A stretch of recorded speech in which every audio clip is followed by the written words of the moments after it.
My name's Max. I'm the Director of Education with the ISA. I'm going to hand it over to Molly, and then we'll go through some quick intros for the whole staff. Hi, I'm Molly. I'm the Director of Operations.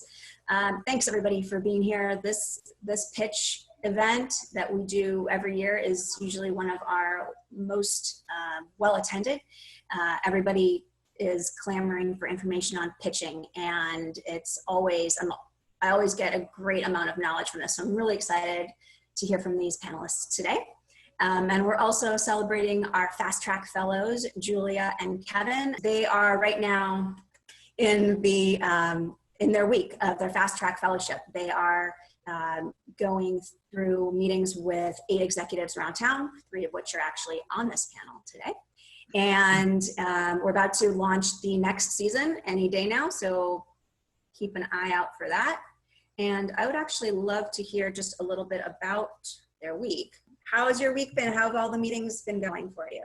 So I'm from Canada, and so this week for me was a lot about having the opportunity to meet some people and network in LA, which is somewhere that I don't get to that often, maybe once every year or so right now, and who knows when that will be again right now. So the opportunity to participate in the fellowship week and to meet so many people who over the course of the week, both within ISA and other people in this industry, has been a huge opportunity. Everyone's been really supportive and has had really interesting and helpful feedback about my work. And it's just been a really cool experience in these really interesting and different times we're going through right now. Thank you so much for sharing that, Julia. Hi, Kevin. Hey, how you doing? My week's been great. It's sort of, there was disappointment at the beginning when the COVID hit. We realized we weren't going to be flying out to LA. After the week of meetings, everybody we've met has been so great. And I think it's almost, people are almost more willing to help because they understand, what's been taken away. And I just have been amazed at how helpful and how great everybody's been from the get-go. I mean, some of the people I've met are on the panel today, and they were just amazing to chat with and gave me so much of their time and wisdom. And I've been really, really impressed. And I've now spent, I think, I'm keeping a tab, more time with Felicity and Jaron than my own wife and kids this last week. So I don't know if that's good or bad. Probably a little of both. Thanks everybody for being here, and they told me to keep this short, so congratulations to our Fast Track Fellows. We're really excited to have you both here, and we're excited to help with as best we can with your careers going forward. Thank you for your talent, and we'll hope you have a great day today. I want to read the bios for everybody, just so everyone watching understands how experienced our wonderful guests are. And just to give everyone a sense of where we're coming from, because we have a nice diverse talent cast here from all these different backgrounds in the industry. And we're going to be talking about pitching, the importance of pitching, which will be going into pitching. The reason we do this event during this third Thursdays while the Fast Track Fellows are going through their meetings is because they are and have been pitching their projects and talking about their projects and pitching themselves to multiple people around the industry, executives, managers, consultants, et cetera. And so they're going through this wild practice process. And so we want everyone to share in that process in as much of a way as possible, but also just learn the basics of this. So let me go into the bios. I'll try to make it relatively quick, but Quinn, I'll start with you. As the development executive to showrunner Liz Heldens, Quinn focuses on finding and championing female-facing content and diverse voices. She's developed a number of series in a short time with Liz, including upcoming series The Big Leap at Fox and LA Ultra at Freeform. Before joining Liz, Quinn shepherded 2 features through production at Welle Entertainment, 5 Feet Apart as an associate producer, and OTHERHOOD as a co-producer, alongside an extensive development slate. Prior to Welle, she spent time at CAA, Traction Media, the Weinstein Company, and she graduated from NYU. So welcome, Quinn. Thank you for being here. We had you on a panel with Women in Film, I believe, right? Yes, with a Women in Film co-panel for writers. Yeah. All right, well, let's go to Shannon. So Shannon, you'll see from Shannon's wonderful personality that her voice comes out in her own pitch bio. So I think this is a good example of a way to pitch yourself. But all right, I'll read through this. After receiving her MFA in film, screenwriting, TV writing, playwriting, creative writing, and she says, phew, that's a lot. From Florida State University, Shannon Johnson became a junior creative executive in development and current programming at NBC Universal at the Sci-Fi Channel. It was there she honed her skill to guide writers and producers from pitch to production, on alphas being Human, Haven, Sanctuary, and Warehouse 13, which I really enjoyed Warehouse 13. In 2010, Shannon left Sci-Fi to join a dance company. Big step, right? Question mark. She spent the last 8 years as a full-time performing and teaching artist, traveling to 48 states and more than 18 countries. There are a lot of different credits there, which is amazing and incredibly impressive. While being on stage, Shannon continued her passion for facilitating writers through their roadblocks as the professional pen, a script consultant for emerging and established writers in all stages of the writing process. Shannon prides herself in helping writers fill holes, provide dimension to characters, and most importantly, cut the unnecessary crap. All right, let's go to Sandino Moya-Smith. So Sandino is currently the Director of Development at MGM. He was previously VP of Production at Limelight Entertainment, where he put together Palm Springs, and was a production exec at June Pictures, where he worked on films including The Florida Project, Book Club, Wildlife, and Dude. Prior, he worked for Gary Ross on such films as The Hunger Games, Free State of Jones, and Ocean's 8. Thank you for being here, Sandino. Hey, thank you guys so much for having me. I greatly appreciate it. Hope I can be helpful. You will be. Come on now. Have confidence in yourself, Sandino. All right, last but not least, Matt Prater is a talent manager and development producer representing a roster of award-winning actors, directors, writers, and producers. Under the CSP Management and Citizen Skull Productions banner, clients on both the talent and literary rosters are actively collaborating on the development of projects with a portfolio of scripted and non-scripted properties. So thank you, Matt, for being here. Thanks for having me. Appreciate it. It's a question that we have to consider as writers, as creators, just to kind of go from a top down. And what is the purpose of a pitch? Why are we doing the pitch? And obviously there are many different types, but I'll just kind of do a little round robin. Shannon, we'll start with you, and we'll just kind of go, first thought off the top of your head, what the purpose of a pitch really is. And regardless of whether it's TV or feature or a book or whatever, why are we pitching somebody a project? Well, the first thing I think is that's a good question for the person to be asking themselves, because you won't necessarily pitch the same thing to everybody, right? So you may be pitching because you're trying to get your screenplay purchased. You may be pitching because you're trying to get your film made. You may be pitching because you're looking for funding from someone. You may be pitching because you're trying to get someone to distribute it. So doing that research at the top to know who you're going to, so you can know what you should be talking about, is very big. And then the second step is, not only are you pitching your content, but you're pitching yourself. People have to like you, because people are going to need to work with you. Quinn, let's go. You're nodding, so I think you're obviously in agreement, but let's add to that. Shannon pretty much covered most of it. The pitch is ultimately a sales tool. As a development executive, one of the biggest parts of my job is crafting pitches with writers to bring to, the networks and streamers and cable. You're selling your voice, you're selling your passion and your story. So it's really important to, work that out in the pitch. And like Shannon said, know who you're pitching to before you go. And we can talk a little bit about that later on, but ultimately it's a sales tool, and that's how you're gonna sell your project 99% of the time, is through the pitch. So Sandino, it's an interesting element of when you're pitching projects, because you're taking them on and they've already been pitched to you. So maybe talk about the purpose of your pitches as a studio executive, trying to run up the line. What goes through the thought process of what kind of pitches and what am I trying to get out of it? Well, I mean, it's Shannon and Quinn said it so very eloquently. I mean, at a studio level, obviously the pitches that we hear are usually much more put together. They're much more elaborate, but at the end of the day, they're really pitching why their movie needs to be seen and why we need to be the studio that buys it. It's really not much more complex than that. And, regardless of whether we're hearing pitches from Sam Raimi or some writer that, we've never heard from before, it's all essentially the same type of pitch. You're pitching your voice, you're pitching why this movie needs to be seen now. You're pitching why, this movie is different than the 15,000 other types of films that we've heard in the past. and frankly, why we're the right studio that needs to make it. I think that at the end of the day, it really doesn't matter what elements are in place. I think that, you know, if you have a big name director or if you have a big name writer already attached to it, you still have to do the same thing, which is convince us why this movie needs to be made and why we need to be the ones that make it.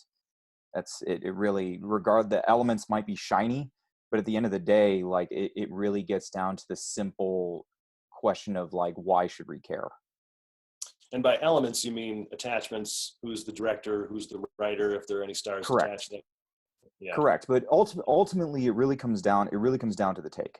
That's what it comes down to. I mean, we might be interested in working with a filmmaker, we might be interested in working with an actor, but if it is not an engaging story and we don't care and we don't feel that it's theatrical or we don't feel that it's cinematic or that people are going to go see it, then it doesn't matter what you have in place. Specifically, like if I'm not interested in it, why should I presume that the rest of, you know, theater going audiences are going to be interested? And so at the end of the day, it's making us care. Like that's what I think the purpose of a pitch is. Obviously, it's a way to set the tone of what you want to do. If you don't know your story, who does? And you are convincing us that this needs to be made now, and it needs to be made by us. And so it's your job to make us care.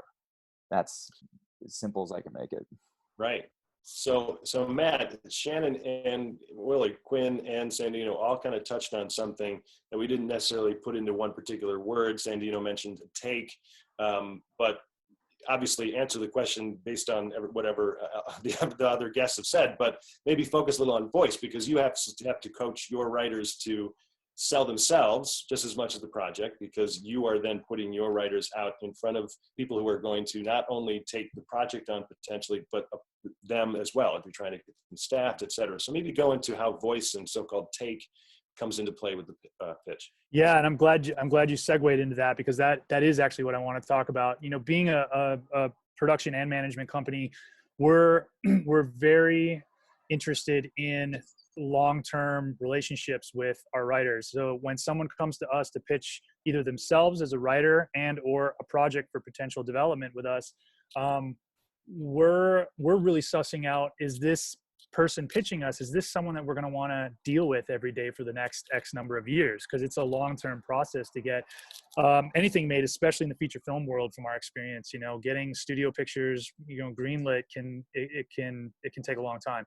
So ultimately, when you're pitching, it's as much being an expert about the material that you're pitching us, your baby, the thing that you created and you're trying to get across to us, as it is about your personality. Would I want to hang out with you and grab a drink and chat with you for 2 hours, you know, and do that again and again and again and again and again for X number of years down the road? And that's one of the things that we try to help our clients do when they're gearing up to pitch a studio or a network on their original concept or something that, you know, they're adapting, whatever, is to see who they really are. And there's this stigma with writers, and I'm sure so many people, you know, so many writers that are, you know, working with the ISA can attest to.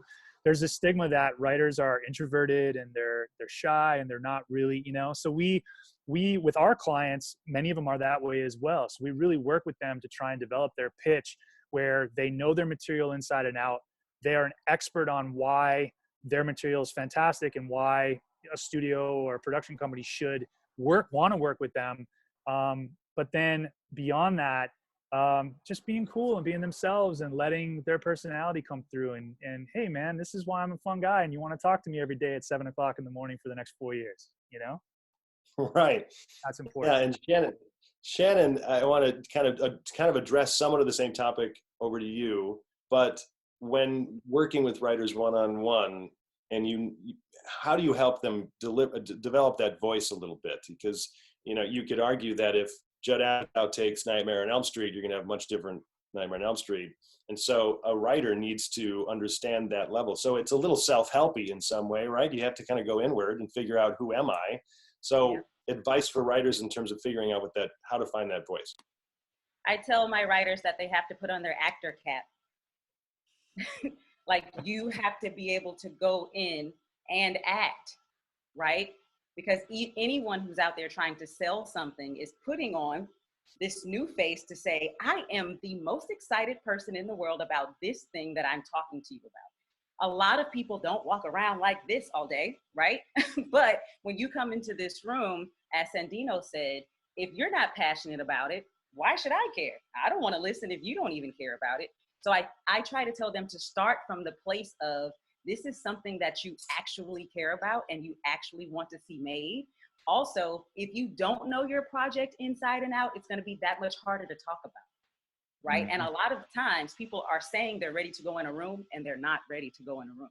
They don't know their project inside and out.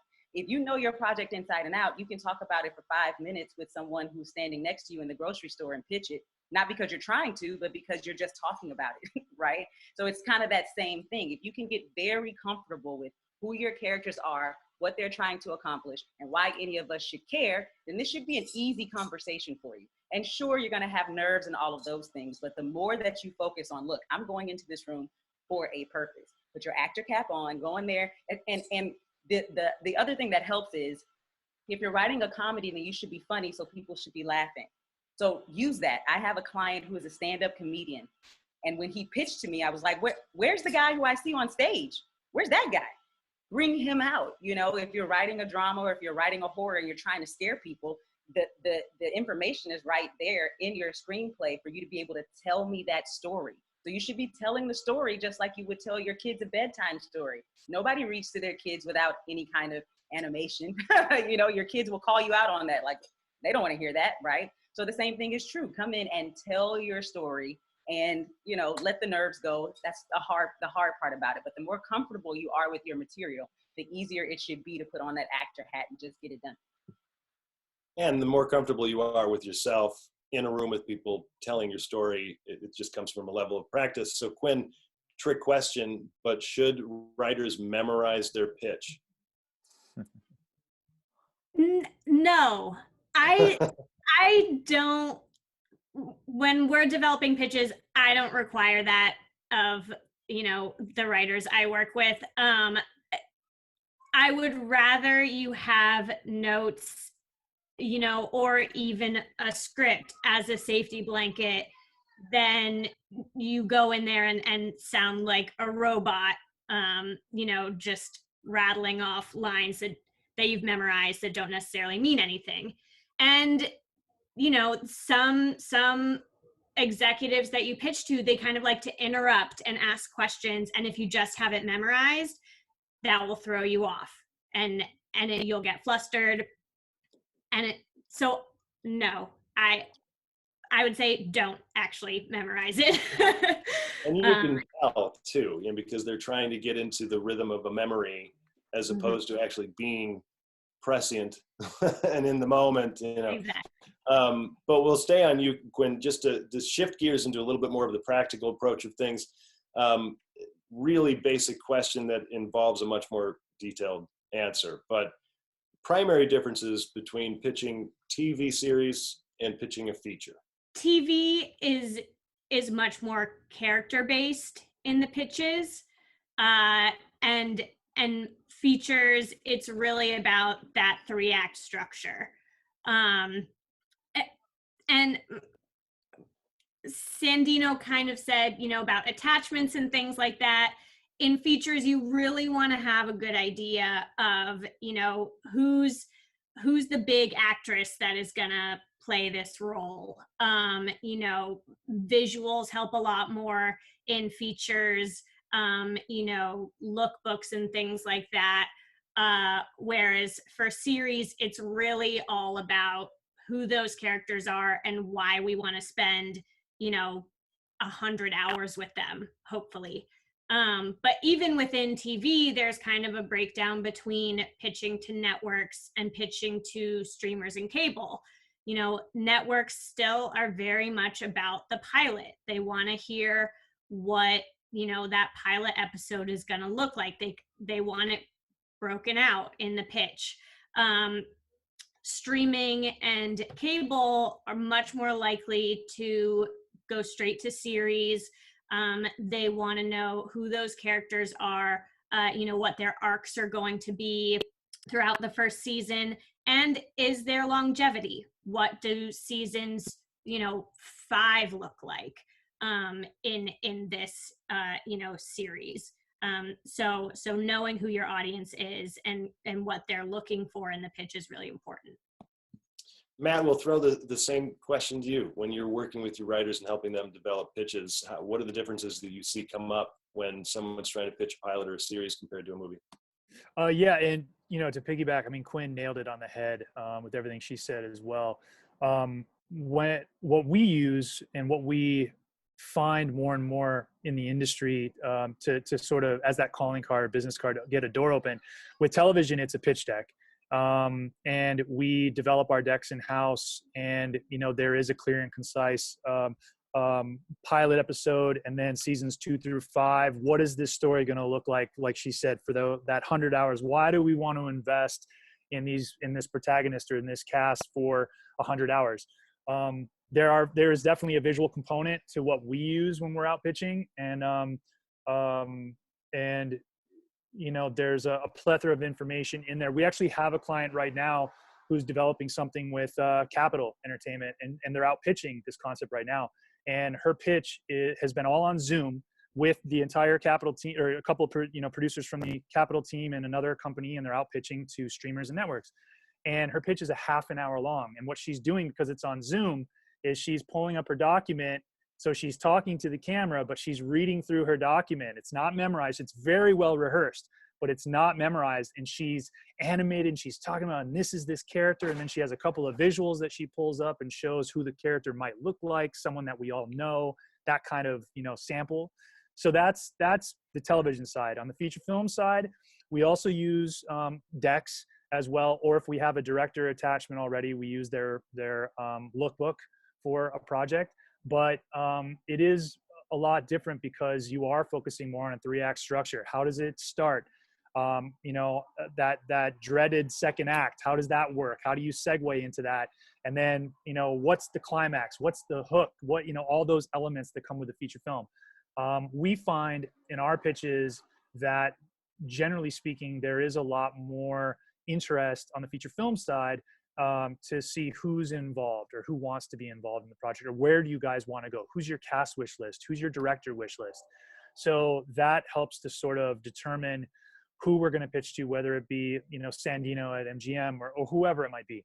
So for us, those are the differences, but we use decks with our company and our clients for both. They're different variations of what we're focusing on depending on which way you're going. So Sandino, then, when you're receiving these pitches, do you prefer to receive material beforehand? I'm going to sound very much like an executive here. We like the best story you can tell us with the least amount of materials that we have to look at beforehand, or that we have to take into account. We're obviously very busy. We hear 8 or 9 takes a day sometimes, and so decks are I find very, very helpful in indie film, particularly when the script is already written. They have a plan in place. They have a tone. It's very good to get once again, being very studio executive-y, we always love to know what the comps are. Is this Die Hard on a bus? Or I know that's the cliche, but it's true. And so decks are very good at setting a tone.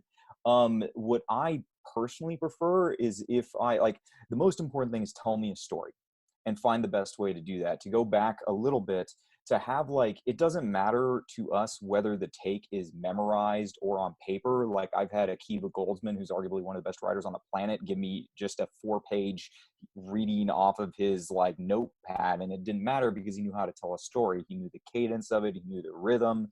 He was invested. It doesn't do us any good to memorize a take and just have you tell it to us robotically, as Quinn and Shannon said. So for me, the preferred method of a take is, if you do have, a visual pitch deck, instead of having us look at it ahead of time separately and then having to correlate your take with the images, it's having a pitch with images integrated into the actual take.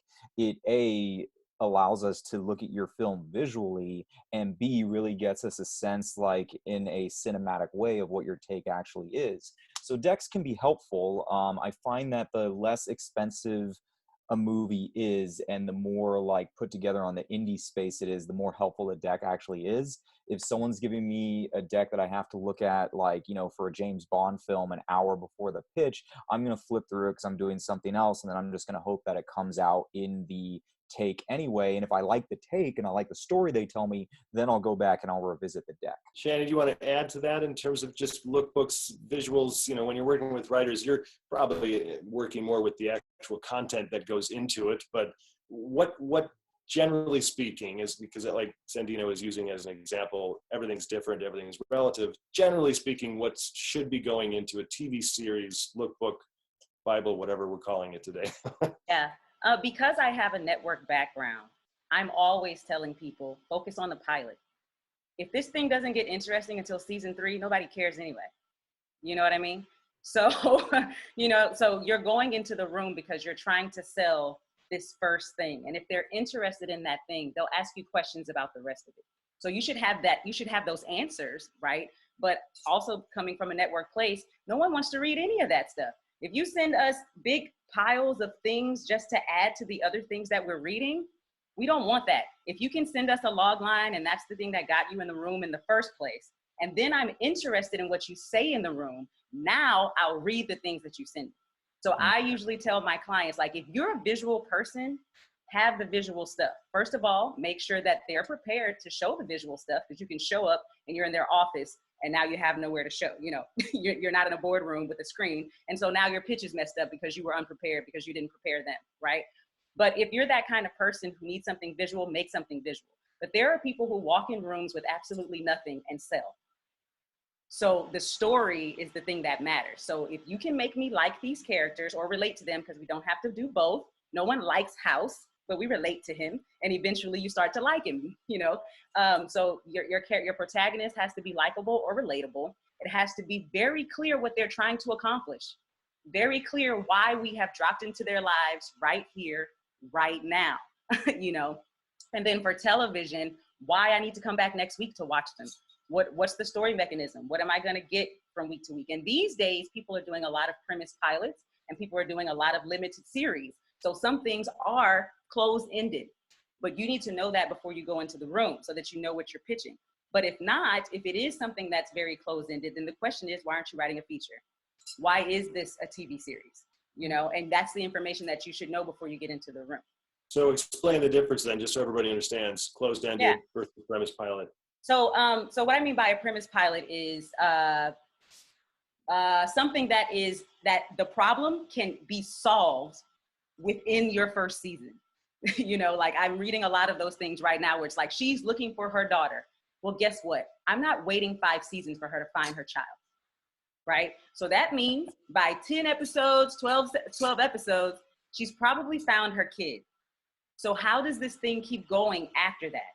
So what's the turn? Because maybe she finds her kid at episode 5 and we realize this series was really about something else, you know, and now we're going to watch that happen. So a lot of shows, like let's take even Little Fires, right? That thing is a limited series. They were just trying to figure out who burned the house down.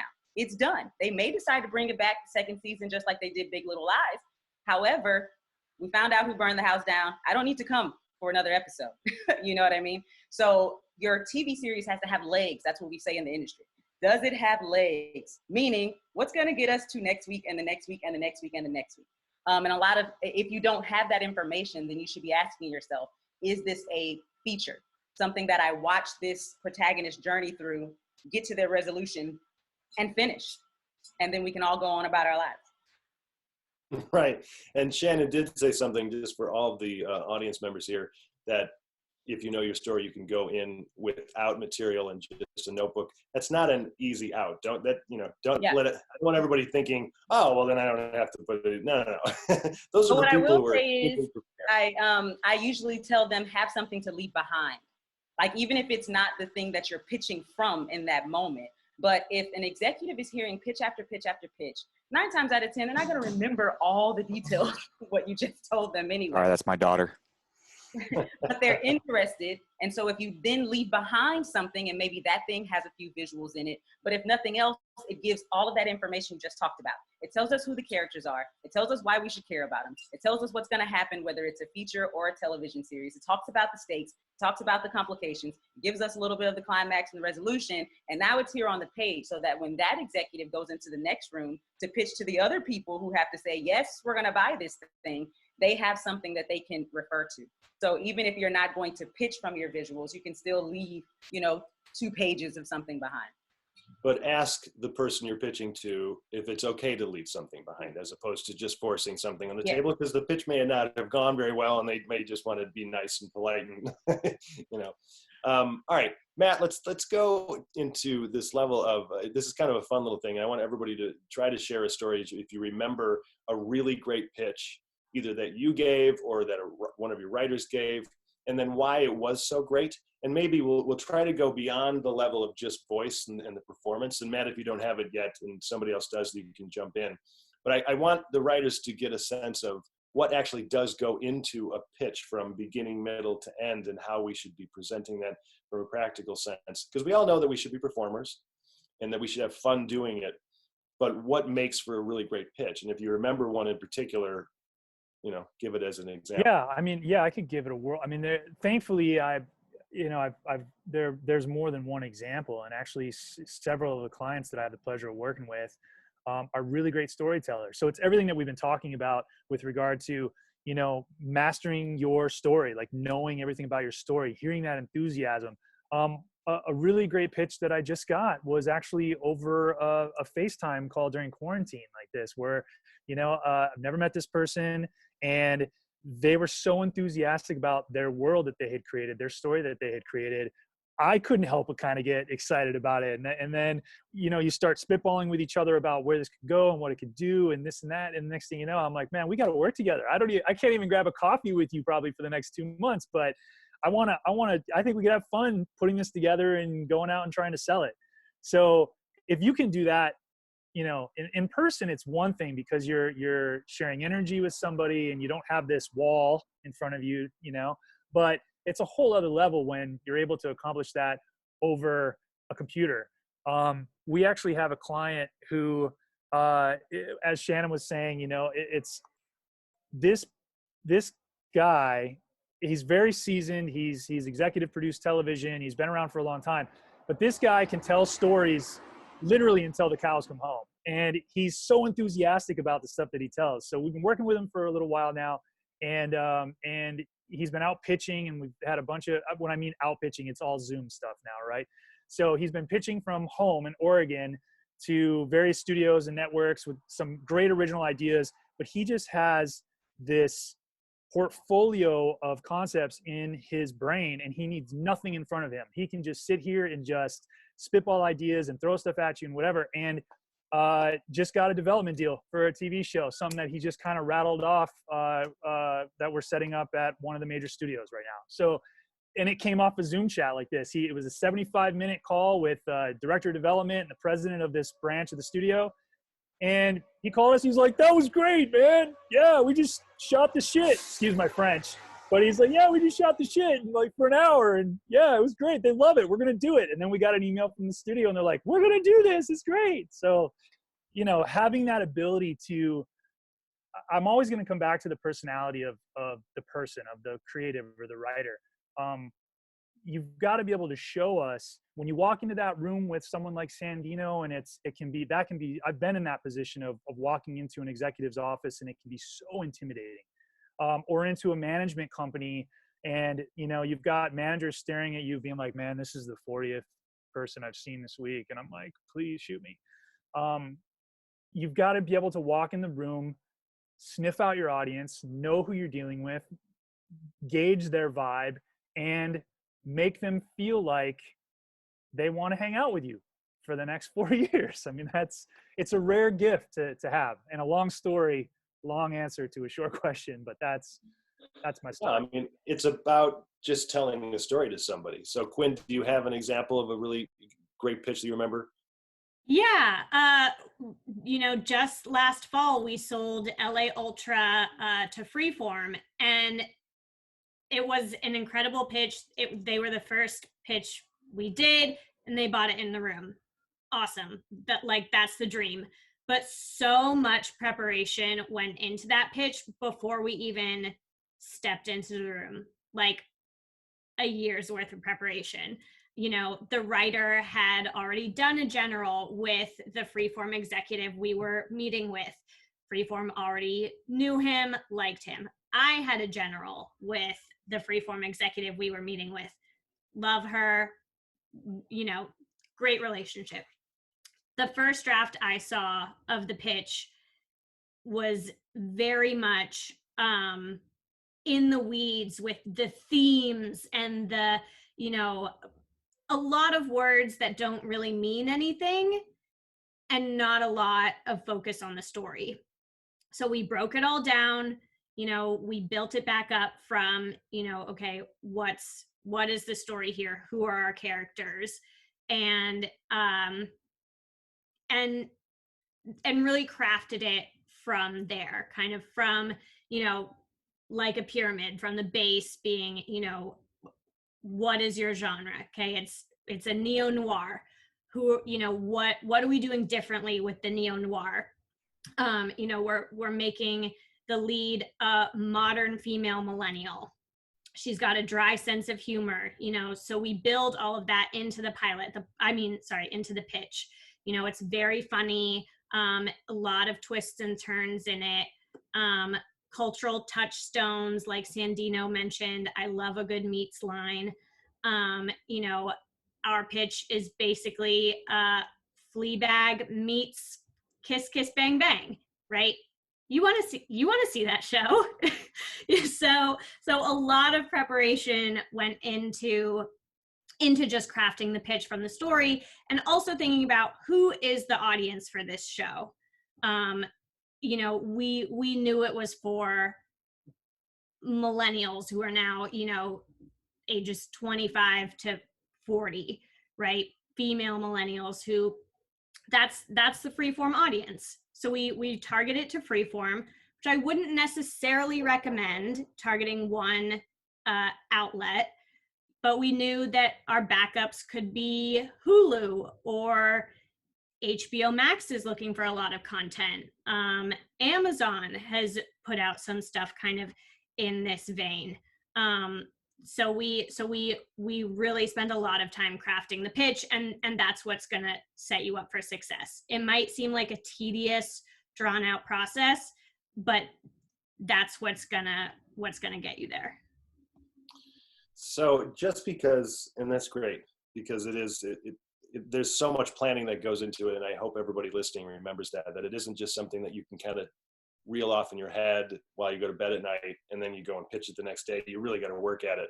But we'll kind of combine, just because we're running a little long, but all these answers are so great, I feel like we could go another hour. For Sandino and Shannon, we'll kind of combine the same topic question with maybe some of the flip side, some big mistakes that writers can make. And Sandino, we'll start with you. What are some mistakes that writers more often than not tend to make when they're pitching something? Totally. Well, I think the first thing to say that, obviously feels like a misconception, like we walk into every pitch hoping you succeed. It's honestly, like, there is nothing better than when a pitch like, all we want is for the pitch to be absolutely amazing so we can buy it in the room. That's all we want. And so we approach every pitch with that mentality, and it really, like, you're starting at 100% and then you're just going down like the draining of a battery, right? And I want to preface it by saying it's okay to mess up. Like, I've been in so many pitches where people lose their place, or the computer breaks down and the image doesn't work, or the lights go off, or the fire alarm goes off. Like, it's okay to make mistakes. What is not okay, and what really gets like my goat, first and foremost, is forgetting that you're sitting around a campfire telling a story to somebody. So, you get too lost in the weeds, you get too lost in the mythology of your story. Like, there have been times where I've heard entire pitch where they will walk me through the sinking of the Titanic and forget that it's a story about Jack and Rose. And so I don't know who the characters are. I don't know why I should care about them. I don't know what their turn is. Like, it's okay to leave some of the details out and focus on the characters. I think for me, at least, it all comes down to concept and characters. right? So it is more important to me that I understand from a character perspective where everyone is going and where they end up.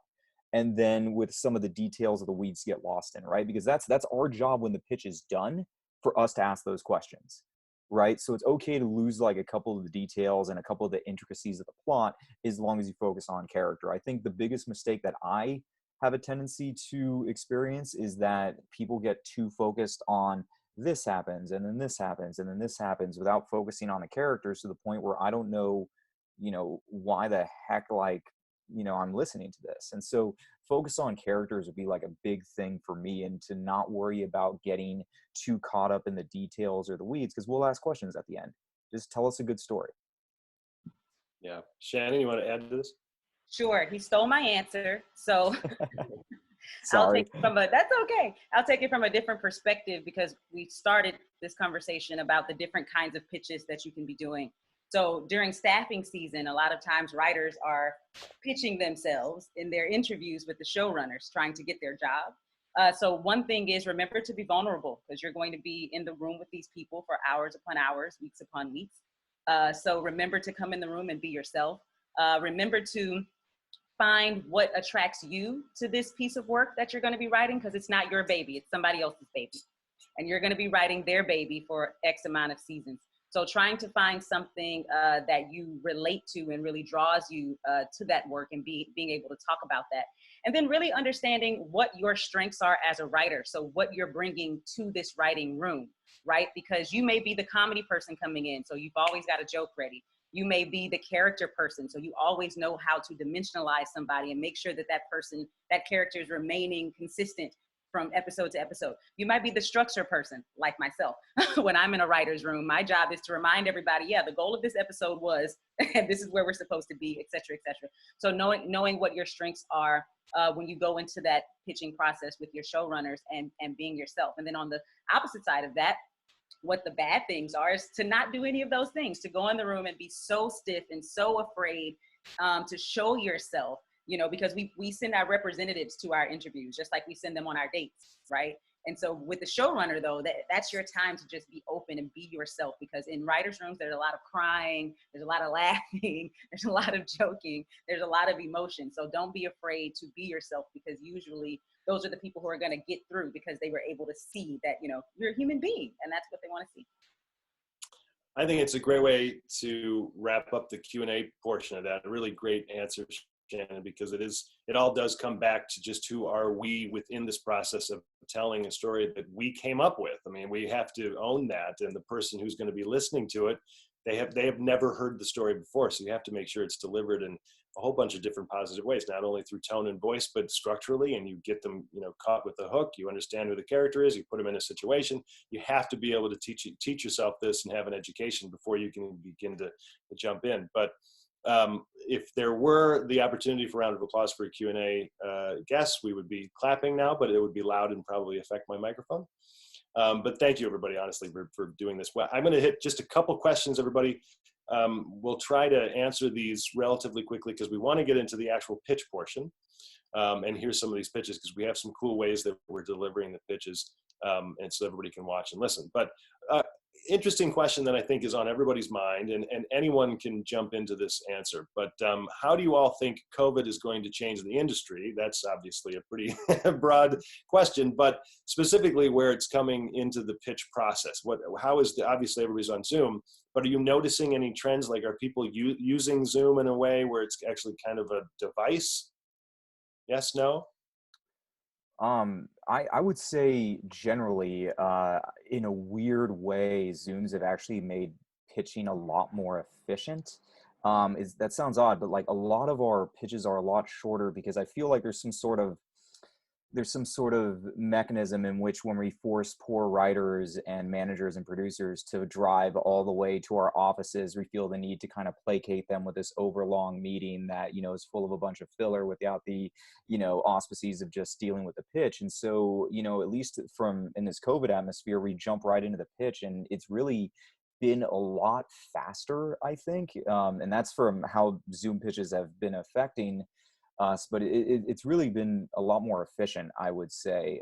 Obviously, I think what affects writers most is we had an example of it earlier with like 4 or 5 second delays.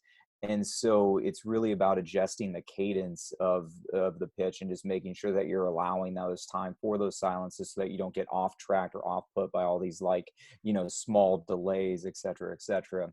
I can get into more like how COVID's going to affect the industry in the macro, but I'll let everyone else answer first. Yeah, I think as far as pitching via Zoom, you know, it always feels better to be in a room with someone, but if we're gonna do it via Zoom, use the technology to your advantage. You know, if you are making some kind of visual, use the share screen option. You know, you can also do things like create a playlist for your series or your pitch to kind of, you know, get the tone and the mood going. Which You is know, really so, funny, Quinn. I hate to interrupt you, but imagine walking into Sandino's office with like a radio and you're bringing a playlist with you and music. Like, it's unheard of. That's actually a really fun idea. It's yeah, yeah, sorry, I'm gonna piggyback off of that. Like people who like when we have like 20 takes a day, we're looking for anything to break that monotony, and that Right. includes Zoom pitches. So anybody that like has some sort of creative like outlet, like immediately that like our ears perk up because at least it's different. It's not gonna win you the day, but it's gonna get us to pay more attention. So and Quinn's absolutely right. they'll remember you better. Correct. Yeah, sorry, Quinn, I didn't mean to interrupt you, but that's a really funny idea. I hadn't even thought of like using other levels of multimedia, and so you know, we're all learning. This is great. Let me see here. So there are so many good questions, everybody, and I apologize not being able to get through all of them, but there is an interesting one here because the kind of in a way to segue toward our pitches, the pitches for today were restricted to a really short time frame, 90 seconds. And it's rare that you're going to get into a room and only have 90 seconds to pitch to an executive or something. You're going to have more time than that. But generally speaking, how long do meetings last? Is there technically a limit? And, you know, do you, Matt, when you're sending writers in, do you know how long in general is going to be, you know, or is it just whatever goes? Well, when we send writers in, yeah, it really, we always tell a writer to just plan for a half an hour, just plan for 30 minutes. And some clients, like our client who landed this deal this week, you can't get out of a meeting with him in less than 75 minutes generally. I mean, it's an hour and change. He's so engaging and charming, and you love him, and you're just like, wow, I just want to, you know, I just want to shoot the bull with you all day. But what I do when people are bringing something to us, I always block off 30 minutes. And if we're really vibing, I'll let it go on a little bit longer, but generally 30 minutes is kind of where I like to, because for me to sit down for an hour like I have been like this is so rare. I've got 2 little girls at home. I'm on my feet. I like to work on my feet. I bounce all over the house. I got music playing all the time. Like, it's just, I'm a Sagittarius. Maybe that's why, but honestly, 30 minutes is kind of where my attention span starts to wane.